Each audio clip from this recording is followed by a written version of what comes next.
What's up, everyone? Welcome back to Locked On Sharks, the premier hockey podcast covering your favorite team in the Bay Area.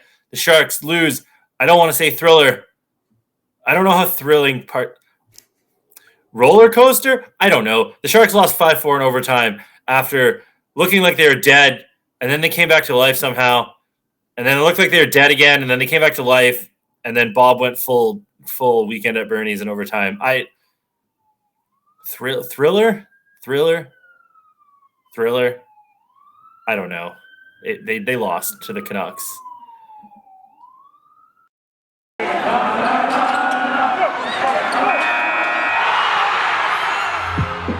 You're Locked On Sharks, your daily podcast on the San Jose Sharks. Part of the Locked On Podcast Network, your team every day.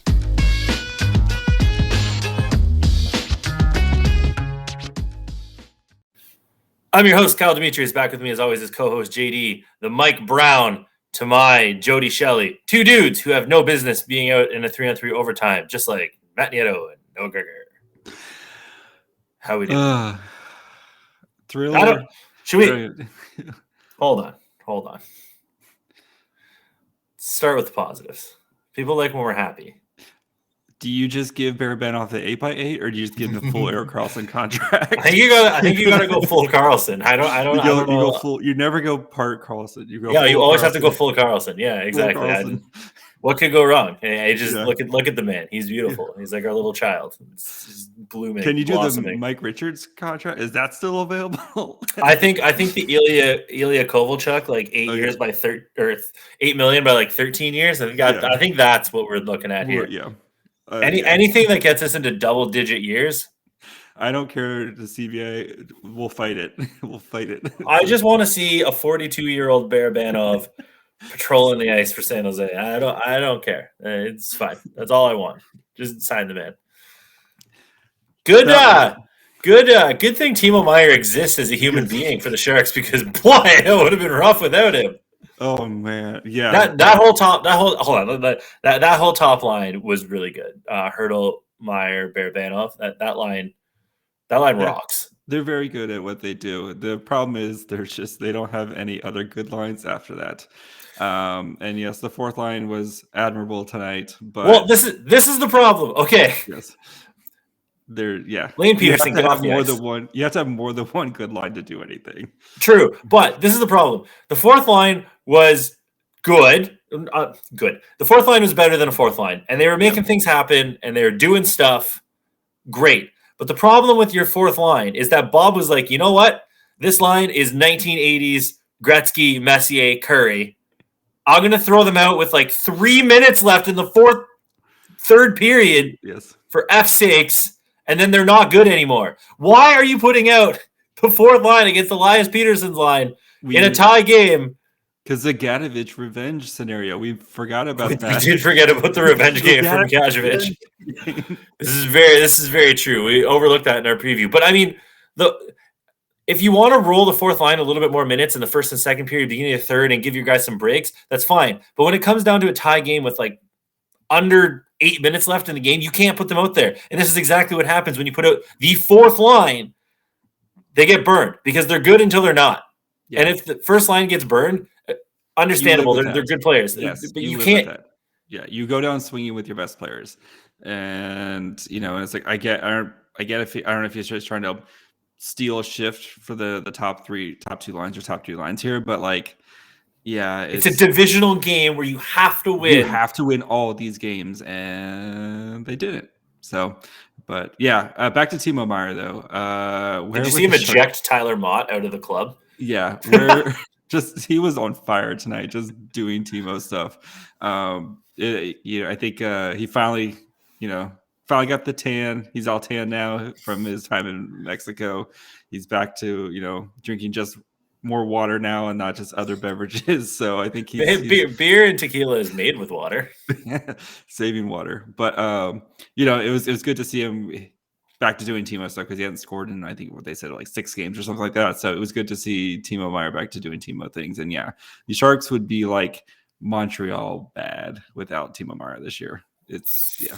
He has saved their bacon more than one time. So Yeah, and credit to Hertl, obviously, for I think he set up both of the Meier goals, if I'm not mistaken. He also abused some Canucks in the third period. He was just absolutely There was that slaughtering shift where Timo just Timo dangles. came down the middle of the ice, lost the puck, and was like, "Excuse me, sir, I would like to take a shot on net," and just kept going somehow.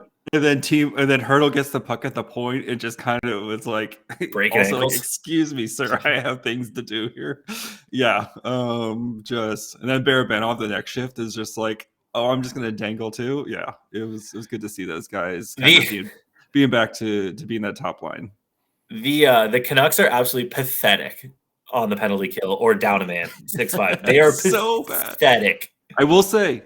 There was 8 seconds left, and Brent Burns had it at his own blue line, and the Canucks were like, so Brent Burns had it at his own blue line with 8 seconds left, and there was a Canucks forward there, like kind of harassing him, and the Canucks forward just peeled back and was like, nope, and just started skating backwards to his own 10. It's like, going to the bench.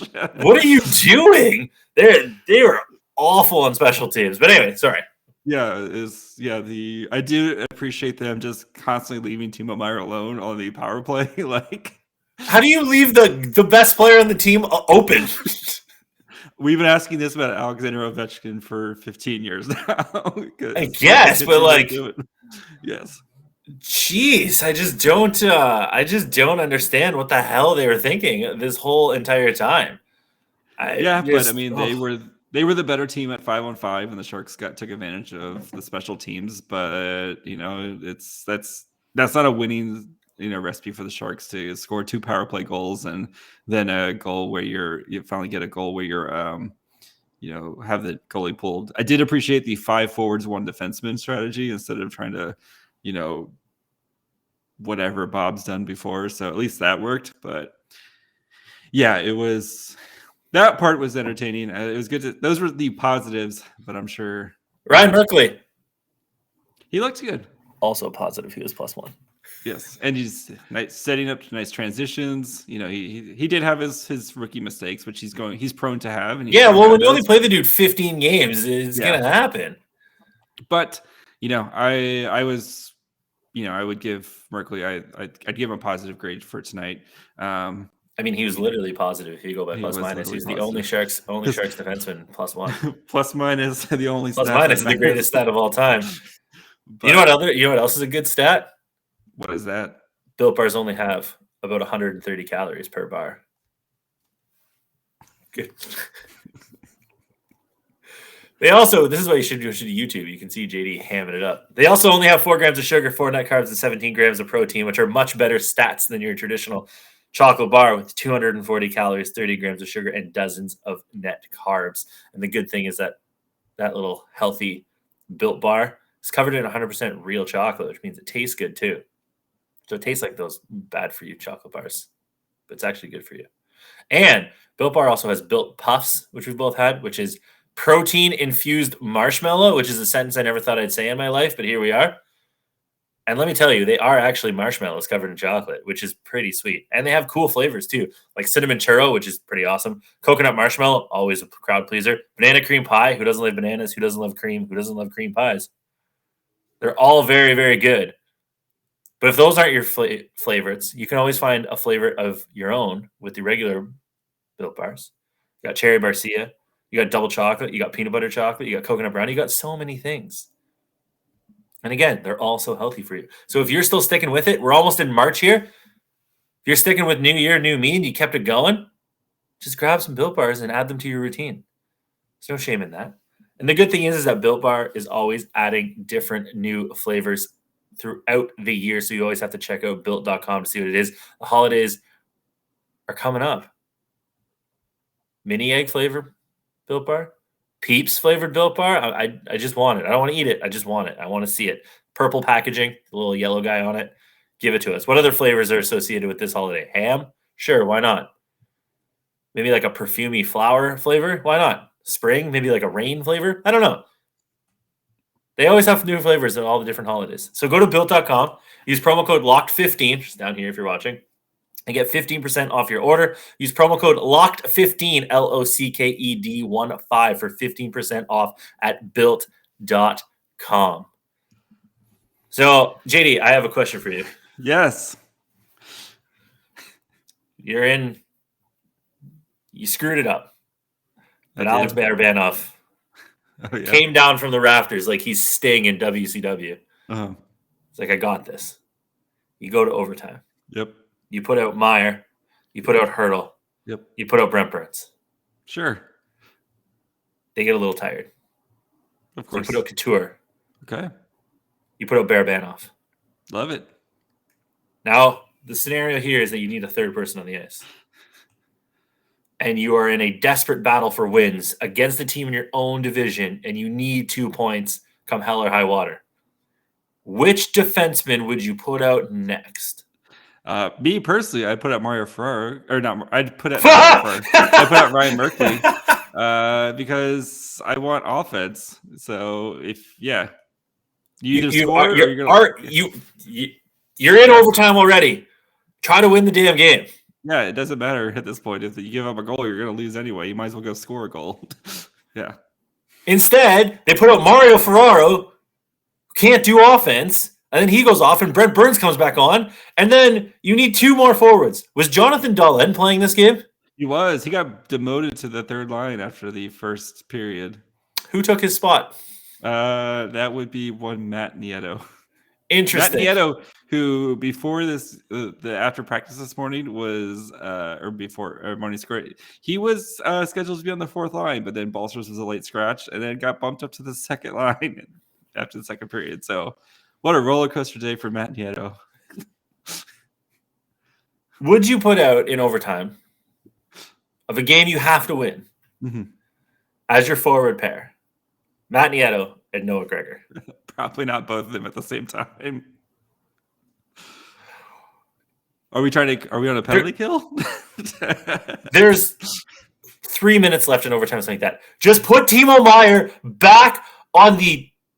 You haven't played. We don't want to edit. We don't want to edit this, so I won't swear. Put Timo Meier back on the freaking ice.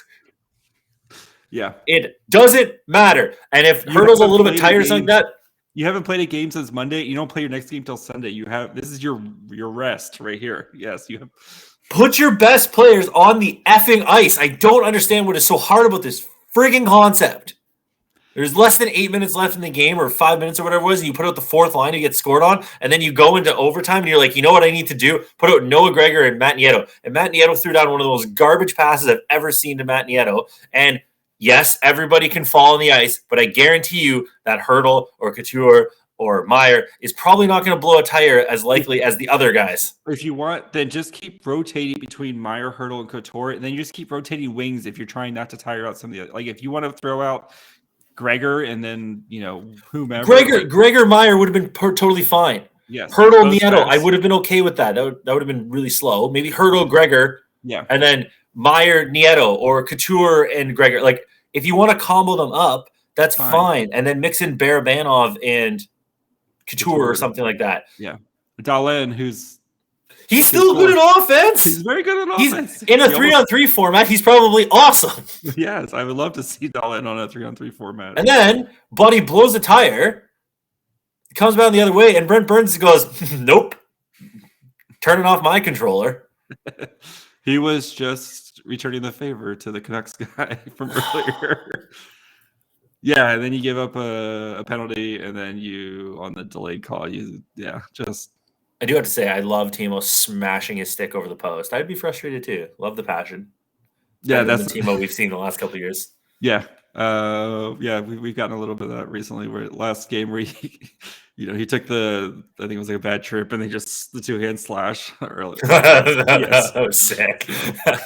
But I just I just don't know. Here, I'm gonna look up, see if the post game quotes are up, because I just don't understand how Bob can justify putting up those guys. He's gonna say, "Oh, they had some jump today." I understand that, but sometimes you just got to put out Jonathan Dahlin in a 3-on-3 overtime format. You're trying to win the game. You're trying to win the game. You have to. We talked about this is your last stand right here. You have to win these games, or else your season's over, and then Hertl's gone. Why? We've beat this Hertl thing to death, but if you're Hertl, why does this inspire you to resign? barely scratched together at one point from the Canucks. You had 4 shots on goal on the first period in a game where you know the whole thing was like, we got to come out strong, we got to come out with some jump, et cetera, the whole coaching cliche. We got to come out and try to establish and try to, get some off. And the Canucks dominated. I think they had 15 shots in the first period to the Sharks. Four shots. Twice as better as their second period against the Oilers.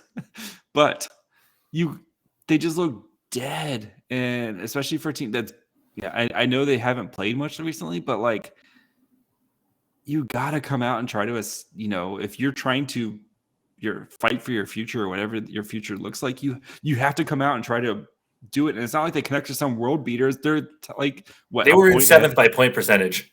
Now the Sharks are. But Bob is talking right now.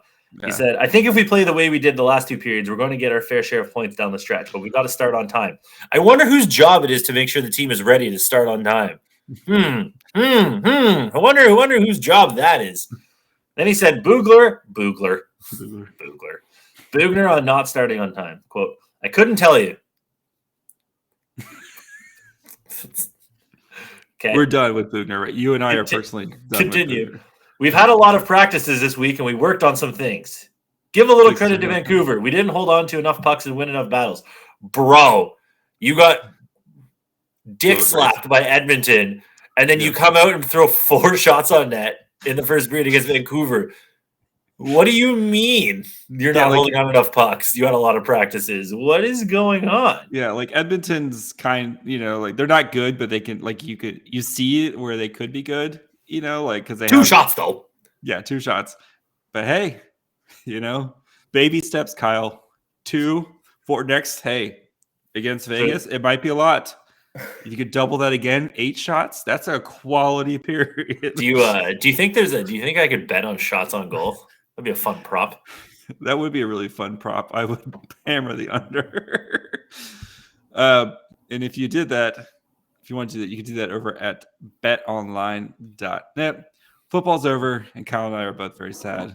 But basketball's in full steam with pro and college hoops. March Madness is right around the corner.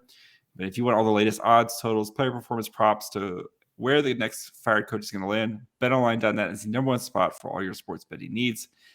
BetOnline remains the best spot for all your sports scores, podcasts, other than this amazing podcast, and news this season. And it's not just basketball. BetOnline.net is your source for hockey, boxing, and UFC odds, right to Olympic coverage and information. So head over to the website today or use your mobile device to sign up and learn more about the trends in action. BetOnline, where the game starts. So Timo, on the mic. Mm-hmm. We stuck with it and got a point at the end, but it was frustrating to lose in overtime, but we showed a lot of character. I agree with all of that. Meier continued. All I care about is the team's points. It's a friggin' lie. You care about little coffees and Maseratis. Don't lie to us. Don't tease us. How many buttons are on your shirt? There's 8, but you only need 1. You only need 1, baby. Continued. He gonna do 1. Okay. Continued. We've got to get some wins here. Tonight we got a point, but the last few games we didn't play our best. It's got to start now or else it's going to be a long season. We've got to fix things. Tonight was a step in the right direction. Okay. But how many times have we had these step in the right direction games and stuff? And it's just you're running out of time, bro. Yeah, if you want real talk, the Locked On Boys, Content Boys, the Locked On Sharks, not Locked On Boys. It's not the Catholic Church. Locked On Sharks, the Content Boys. We were talking about no more moral victories 3 weeks ago. So anyway, thanks for catching up, everybody else. Hertl's talking now. He's just out. Deuces. Airplanes must be always. Okay. Trade me. The second and third periods, we played pretty good hockey. Both PK and power play were good, and that's what helped us get a point. But we still have to be better 5-on-5. Oh, Hertl, you're too sweet for this world. Yeah. I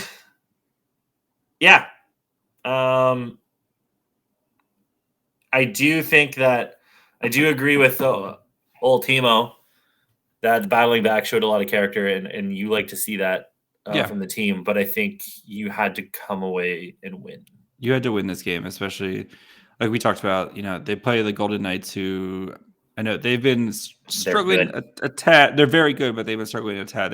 Their offense has been dead recently. But you're playing them. You're playing the Ducks, who are ahead of you. Like you're playing a lot of really good teams here, and this is your last stand, and it's not starting out super well with your last stand. Yeah. So, but Timo's locked in for at least one more season. Yes. Beautiful Timo. So, are we quickly before we get out of here? Are we worried about Couture? As in, where you at, homie? You can see that it's starting to slip, and I know he's not getting to play with like the highest quality of guys, and like his goal was pretty sweet. Hit the spinorama off the sliding defense into the net. Yeah, I love when that shit happens. Yeah, just the random, but like, and I know like we both like Dahlin. We think Dahlin's going to be important part of the future, but he's still a rookie, and that other spot has been a rotating door of Rudy and Gregor and stuff recently, and it's Matt Nieto.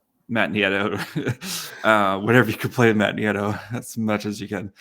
But so he's not getting and we saw earlier this season when he was playing with Dahlin and Meier, like he was very good. So